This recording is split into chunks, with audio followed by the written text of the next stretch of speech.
Action.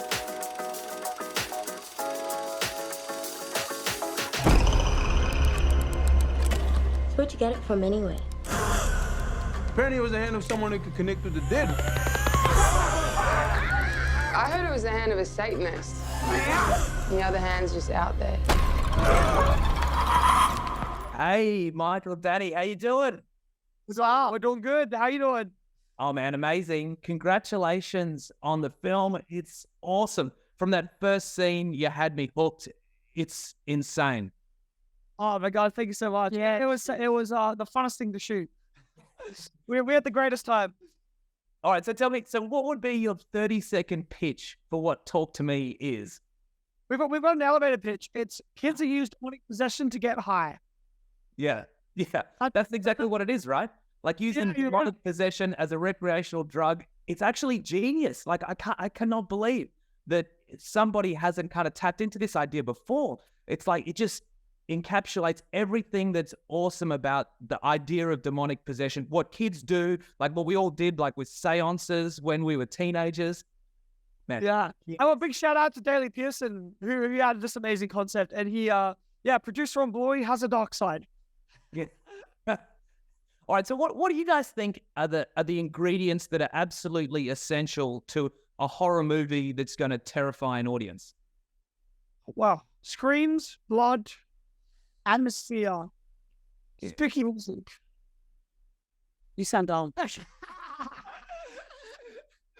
I think on the top of my head, I feel like for me, what helps me connect to a horror film is always characters that feel relatable and scenarios that aren't too elevated. That I feel a bit grounded in reality. So that they're important for my personal horror experiences. But yeah, like if you're on board with a character and you empathize with them, when stuff goes wrong, you feel it a lot more, as opposed to just things happening. That being said, our character Mia, some people don't empathize with her. Yeah, I know. I love Mia. Well, yeah, it's like Haley. Haley says when they walk to the party, it's so clean. So I like that there's different people are connected to different characters. It's fun. And what horror movies and directors do you guys get into? Well, obviously the ultimate horror possession film especially is The Exorcist. I think it's so perfect. The Exorcist. Yep. Let the right one in. We love Let the right one in.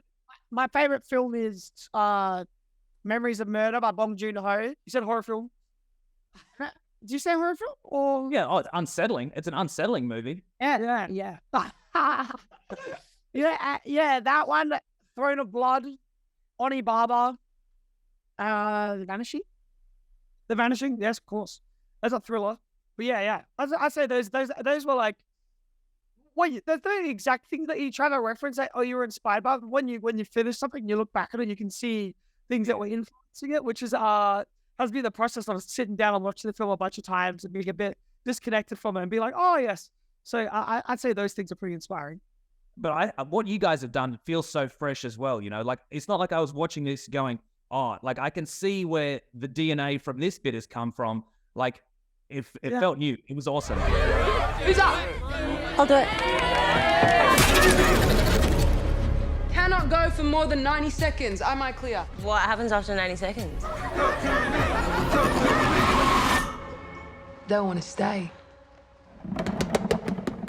And so let's go back to when you guys were kids shooting stuff in your backyard in Adelaide. Like, what was the dream back then? Like, what was the goal? Was it just having fun, or did you always have something in mind? This was literally the goal. This was literally the dream. I feel like we're dreaming right now. It was always to make a film. It was always to have that moment where you walk into a cinema and see the poster of your own movie on the wall.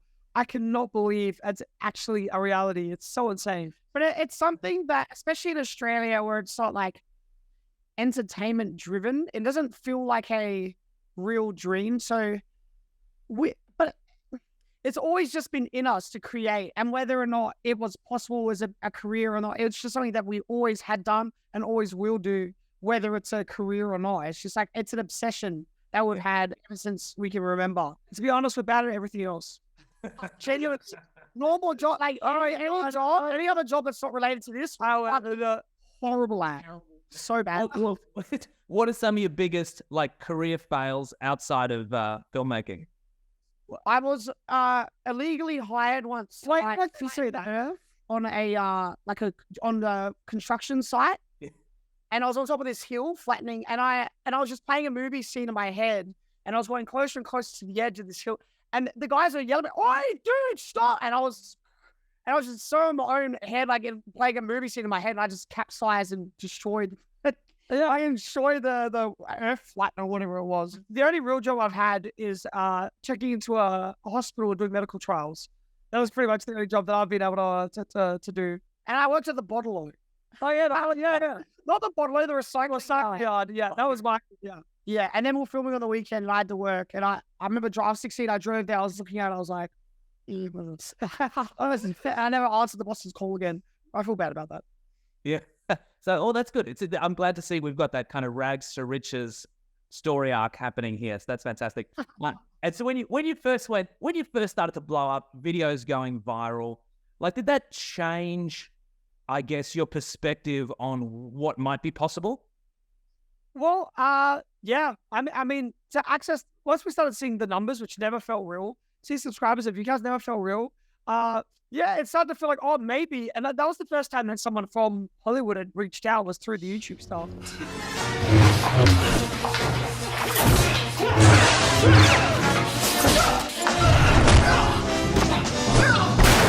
So suddenly, it did seem possible. Like, but still, it still felt impossible, even while we were doing the YouTube stuff. Like a movie's so different from YouTube. And there's this stigma that automatically comes with being a YouTuber. It's like, you know, swam through the sewer and we came out and everyone rules. You know, these guys, like, what are these guys doing here? I think that, there's examples of some YouTubers that have made films that I guess they weren't wanting to be filmmakers, and a studio or a company tried to put a film on them, and then they were doing it half passionately. That maybe put a bad taste in some people's mouths for the crossover. But I think even now, directors from the 70s and 80s, if they had these platforms available to them, I feel like they'd be using them. But you know what you were just saying then was interesting. Like, yeah, YouTube never felt real in terms of, because it's all just numbers. Oh, you've got this many subscribers, and it just didn't feel like, oh, that's an actual person clicking subscribe every single one. Whereas, like, yesterday we had a screening at Comic-Con, and we rolled up, and there was a line around the block of people. And I walked up, and I was like, hey, you gotta start letting people in. They're like, we've already filled out. These are people just waiting. And there was 2 cinemas full of people, and then, like, I feel so bad, like hundreds of people that had to get turned away. It was like a physical representation of those numbers in a way. Whereas before, you just wouldn't know, you know? Yeah, you never watch a YouTube video of anyone. So it's so surreal, like sitting into a cinema and watching it as like a big communal experience. Yeah, so on YouTube, it's like throwing something to the abyss. And it's like, yeah, there's like uploaded something randomly. It's so fun experiencing with the audience and hearing them react. There's nothing like it. Yeah, well, to me, you guys always seemed like filmmakers who just used YouTube as a vehicle, as opposed to people who are in it for like the social media fame and all that stuff, which, you know, like you guys know, that's something that motivates a lot of people. And so you guys crewed on the Babadook, which is like, not to blow smoke up your ass or anything. I reckon it's Talk to Me and Babadook as the 2 best horror films in Australia for like the last 10 years. wow. What was that experience like? What did you learn from Jennifer Kent? I've interviewed her. She's amazing. How did that influence you? She was the first director I saw that really cared about what she was making. She wasn't just there for a paycheck. She was there to create art, and she cared about every single frame and wouldn't let anyone dilute her from her vision. I really loved the way that she Diluted her from her vision. Yeah. Like, oh, it's easy to do it this way. It's like, oh, do it. It's great. It's like, so she never tried. No, I'm just laughing at the turtle fruit. Oh God! All right, that's scary. You better dial it. Are you the metaphor police? No, what does that mean? But yeah. Dictionary. Go read the dictionary. Anyway, Sarah. Yeah, no, I'm sorry, it's gone. So I love flying. No, hang on. I can finish the point. Yeah, she was the first. It felt like you were on. I'm forgetting. Yeah, you're on with someone that was making art. She felt like an artist, and she was really, really caring. It didn't dilute her from her vision. The sentence just doesn't make sense. Dilute her from her vision. Come on, help me out here, Ben. Does that make sense? Oh, look, I'll go with it. But and so you talk about like, you know, like having to get the respect, right? Like as YouTube stars coming into the film industry, like, and now you've had this success, you had this bidding war, you had A24 go, yeah, like this is a movie that we believe in, we're going to release it, which is massive. Like, is there kind of like, is the feeling vindication? Is it like, you know, thanks guys, like we're here now?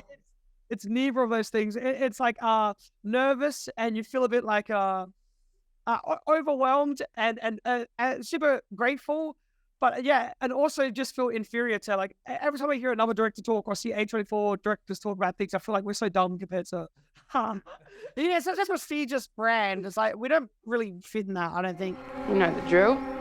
Say, talk to me. Talk to me. It's just so exciting to see you guys have this success on the world stage. And it's like, it's still, I think you're only scratching the surface of what Talk to Me is going to do. Like once it's out there and people are seeing it, like I think the sky's the limit for this film. And of course, you know, like the success of it has got people knocking on your door. You're now like working on like at some stage of development, like a Street Fighter, a remake adaptation, which is just bonkers. What can you tell me about that? We've been researching, aka just play the game.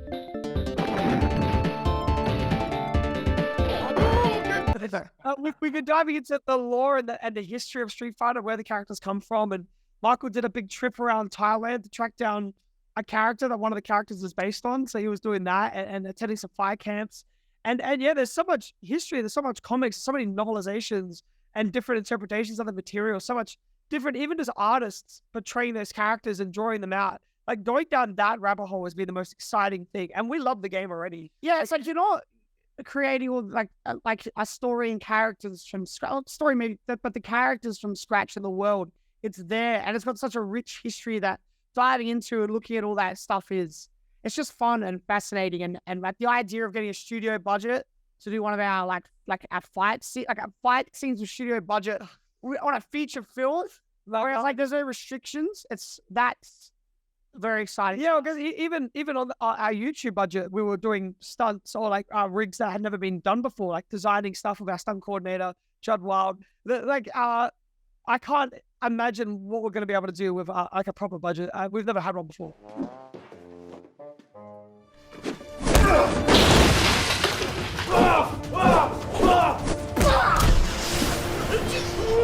I'm super excited to see what it is. And like, have you had other projects kind of land on your desk to consider? Like, is that how it feels at the moment, that you just got so many options? So many options, so much offers, so many opportunities. It's about like sitting back and really picking what we are the most passionate about and what we're really going to give our all to. So there's a spec script that we finished called Bring Her Back that I'm super excited about. It's another horror film, so I'd love to do that. But we're ADHD. We're looking at so many different things, and we're just going to go with the flow. I think is the plan. Have you got anything that's like, because you know how the industry goes, right? Like when you're kind of hot, everybody wants a piece of you, and you guys are pretty hot right now. So is there anything that's kind of landed on your desk that is just like completely out of left field? It's like, we want you to do a rom-com with Julia Roberts. Well, funny you say that. We've written a rom-com. Julia Roberts. No, we really was. We did write a rom-com. Yeah. There's been there's some ridiculous ones. We can't say, but there's been some outrage. Yeah, like you're like, what? How the hell you go? Talk to me. Think of like, Yeah. you know, why ask something? You still talk to me. But I still feel honored that people even try to talk to us. So it's exciting. The whole process is so exhilarating. It's exciting. It's just trying Now all these doors are opening up. Like, who would you love to work with? Like, what are some of the actors who would just be like up there? My God, right now, I really want to work with Olivia Colman. I have Olivia Colman in mind for something. I think she's incredible. I saw her and she's hilarious and all of her, like, there's so many different things that, like, you don't realize she's in until you go back. You're like, oh, what the f-? She was, yeah, in that. Like, I don't know. Right now, I'm excited to work with Olivia Colman and Lucy Laws. There's some funny, like, people. There was a screening in LA where they bring all these big, I guess it was like people of status or something, like a secret screening at WME, and it was the most crazy people there. Sam Raimi went, Lil Nas X, the like heads of like I don't know, was it Some studio, some big studio? yeah. And all in the same room together. It was like and they said, "Do you want to come?" I'm like, no. Oh my God, I don't want to be anywhere near that. And I will embarrass myself in front of these people. yeah, And yeah. because there should be some mystique. I guess there isn't, but you know, it's a bit of a letdown when they meet us. But do you think though, like it's like the imposter syndrome is real with you guys? But do you think that it's kind of? 100%. But does that in a way kind of keep you like hungry? You know what I mean? Like you don't get complacent. Well, I think it's helps just like keeping you like genuine in a way, like not changing. Like I feel like some people take themselves too seriously or something. Like I'm this, I'm that. It's like I don't think I'm any better than anybody else. And I saw it through YouTube with some YouTubers thinking they're above their fans and stuff. It's like your fans are the ones that made you. Why are you thinking you're better than your fans? So I don't know. For us, it's just like staying exactly the same. I haven't changed. Like since I was 15, I feel like, which is probably a bad thing, but it's like, yeah, but you should grow up. Yeah, maybe. So just officially, so we can get it on the record, fame is not going to change you guys. So then in 5 years, when you're like throwing a telephone at a bellhop in a hotel, we can replay this. Yeah. So yeah. That's all. Yeah. I feel like I'm gonna throw something at someone, it'd be Michael, not me. Yeah. And so I got to let you guys go. But before I do, like now audiences around the world are finally going to get a chance to see Talk to Me. It's just like wowed everybody at film festivals, but now it's the real deal. The general public gets to see it. What do you hope they take away from it? I just hope people want to watch it again. I'd love to make a film that people are excited to go back and experience it again. And I hope that they connect to some character in some way and see some of their own horrors or fears shown on screen. And then want to watch it again as well. Yeah. Also, so yeah, for people just to like it. People like it. I will do it. I can tell you, when I watched it, the first thing I thought was, oh my God, I can't wait to show this to other people. I like texting my mates, we got to go see this film again because it's so cool. I think so much. It's that sort of movie. Congratulations. You guys are awesome. Appreciate your time today. And I can't wait to see what you do next. Awesome. Thanks so much. Nice to meet you.